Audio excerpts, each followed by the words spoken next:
अगर कहा जाए कि आतंकवाद कम, और इसमें नेशनल कॉन्फ्रेंस के डॉक्टर फारूक अब्दुल्ला जिन्होंने JKLF को जन्म दिया था, ये सरासर अगर देखा जाए तो उन लोगों का बहुत हाथ है कि जो भाजपा निशाने पे है।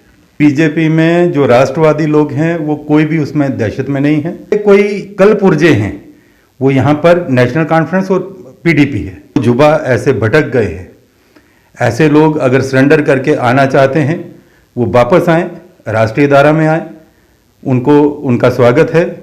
नमस्कार, JK अपडेट में आपका स्वागत है। जम्मू कश्मीर में भाजपा नेताओं पे लगातार हो रहे आतंकी हमले, ये आज का कोई नया वाक़या नहीं है। इससे पहले भी बहुत बार हुआ है कि भाजपा नेता जो हैं आतंकियों के निशाने पर रहे हैं। इसी बारे में हमसे बात करने के लिए जुड़े हैं BJP के वरिष्ठ नेता राजीव चाढक जी, जो कि सेंटर स्टेट कोऑर्डिनेटर भी हैं BJP के।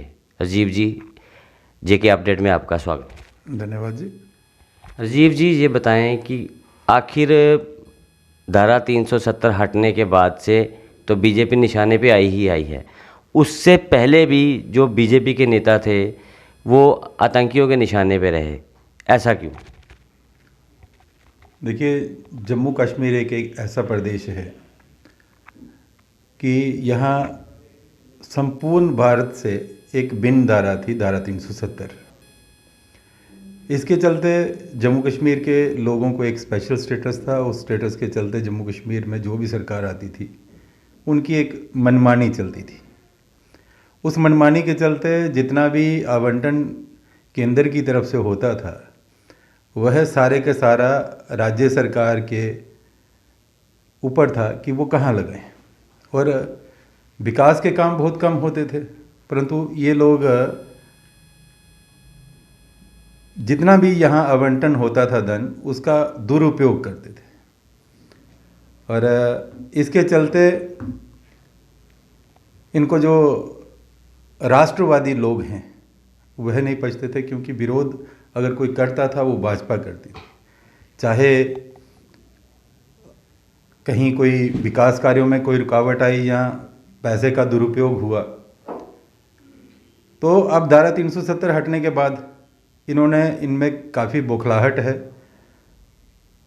अगर कहा जाए कि आतंकवाद कम, और इसमें नेशनल कॉन्फ्रेंस के डॉक्टर फारूक अब्दुल्ला जिन्होंने JKLF को जन्म दिया था, ये सरासर अगर देखा जाए तो उन लोगों का बहुत हाथ है कि जो भाजपा निशाने पे है।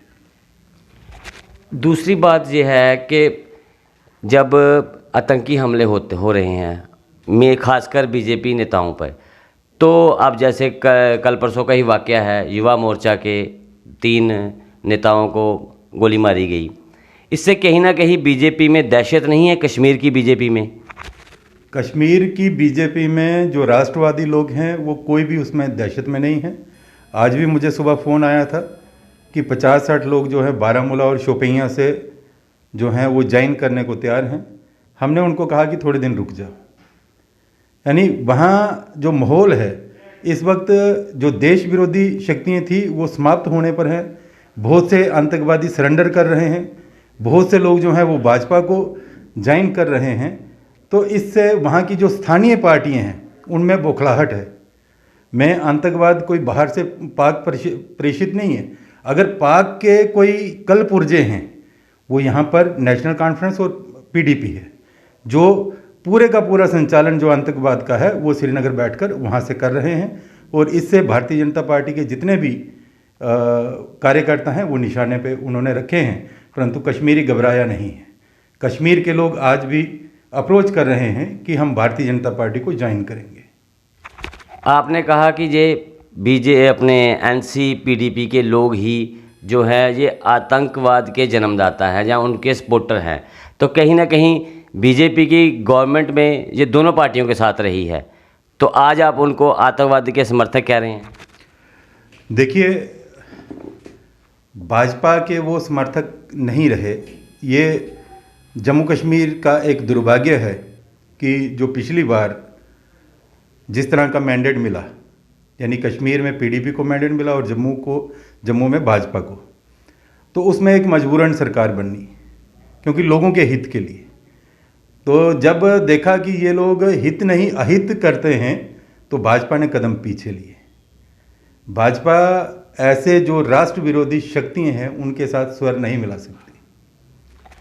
केंद्र सरकार इन आतंकवादी शक्तियों के साथ निपटने की कैसी तैयारी कर रही है और आगे बीजेपी कश्मीर के लिए क्या रणनीति है?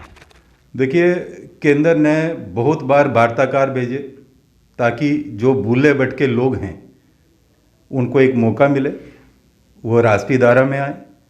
उसके बाद अब जो है वो दूसरी बार मौका दिया है कि जो भी लोग जो जुबा ऐसे भटक गए हैं, ऐसे लोग अगर सरेंडर करके आना चाहते हैं वो वापस आएँ, राष्ट्रीय धारा में आएँ, उनको उनका स्वागत है।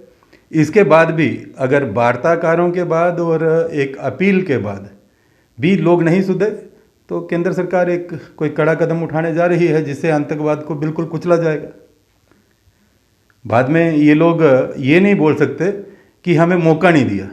सरकार की तरफ से मौका दिया जा रहा है कि आप लोग अगर ऐसे कहीं भूल गए हो या कहीं किसी ने आपको मिसगाइड किया है, आप राष्ट्र विरोधी तत्वों के साथ मिल गए हो, तो आपको एक मौका दिया जा रहा है।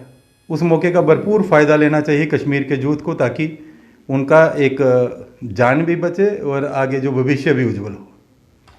कश्मीर के भटके हुए यूथ को बीजेपी का साफ संदेश है कि वो या तो अपने कदम वापस खींच लें, नहीं तो उनको इसका बड़ा खमियाजा भुगतना पड़ेगा। मैं अश्विनी गुप्ता, कैमरामैन राकेश कोहली के साथ जेके अपडेट से। देश के निर्माण और उन्नति में सहयोग, आपके हर कदम में आपका हमसफर। कश्मीर टर्बो TMT सरिया। चाहे भूकंप आए या तूफान, सुरक्षित रहें आप और आपका मकान। अपनाइए आपका अपना कश्मीर टर्बो TMT सरिया। Trust and reliability. JK update रहे हमारे साथ। अगर आप ये वीडियो YouTube पर देख रहे हैं तो हमारे YouTube चैनल को सब्सक्राइब करें और बेल आइकन को क्लिक करें। अगर आप ये वीडियो Facebook पर देख रहे हैं तो हमारा Facebook पेज लाइक जरूर करें। For advertisement please contact 7051091811।